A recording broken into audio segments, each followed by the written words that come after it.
Bonjour à toutes et à tous, ravi de vous retrouver dans votre émission La Voix du consommateur. Dans ce nouveau numéro, nous allons parler de l'hygiène alimentaire. La question préoccupe de nombreux citoyens quand on sait surtout que la fabrication de certains produits locaux, par exemple, laisse à désirer, tellement les conditions d'hygiène sont banalisées. Ceci parfois sous l'œil impuissant des autorités, pendant que la santé des consommateurs reste fragile. Le défi est de taille pour inverser la tendance. Et dans ce numéro, nous faisons un zoom sur le pain Tapalapa. Quelques citoyens se sont exprimés sur le traitement de ce pain local. Je vous propose de suivre ce micro-trottoir réalisé par notre équipe. Petit, moi que tu vois là, je viens de la planète Mars. Là-bas, là, c'est la même chose qu'ici. C'est juste que tout est rouge. Hein. Voyager sur le dos d'un dragon, ça fait mal, hein? Je sors mon passeport anglais et je lui dis « My name is Go, Michel Go ».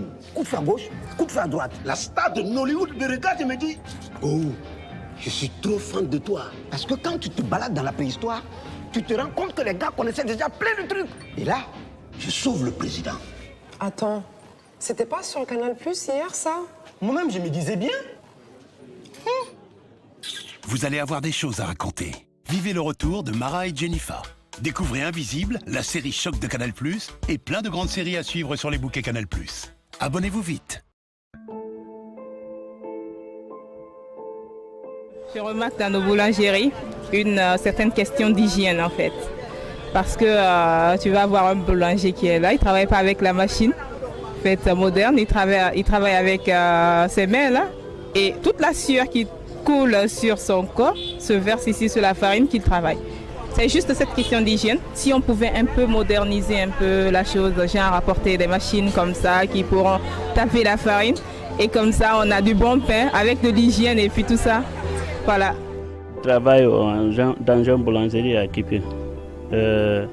Mais pour travailler, il y a beaucoup de difficultés pour nous. Pour avoir du bois là, c'est pas facile. Et le bois est cher, toutes les choses sont chères.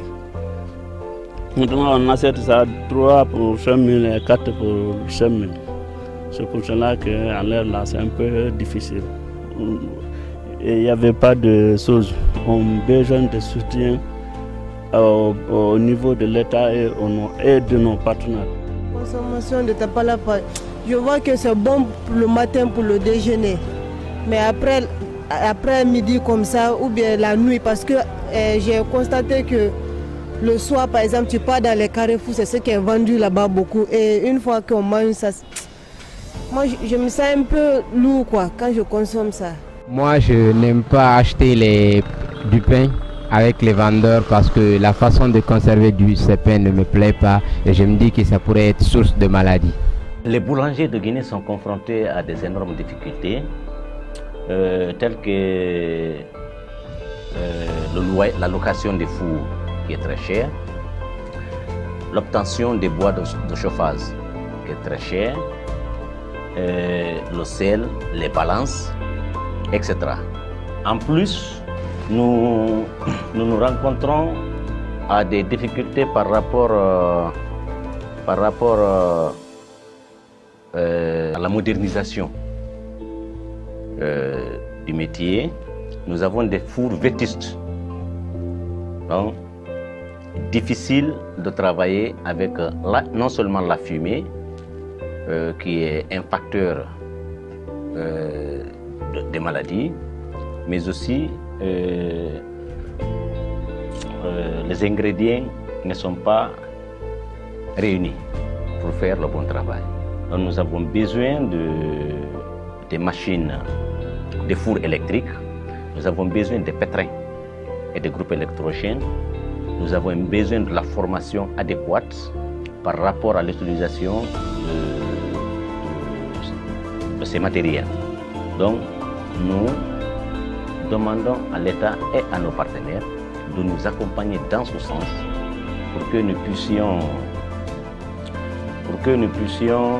respecter la vocation de notre métier et la vocation de notre structure qui est le respect du poids et de l'hygiène. Chers consommateurs, la problématique sur la modernisation de nos boulangeries est plus que jamais relancée. Nous interpellons donc l'État à se pencher sur cette question afin d'assurer de meilleures conditions d'hygiène aux consommateurs que nous sommes. Je vous dis à très bientôt pour un autre numéro.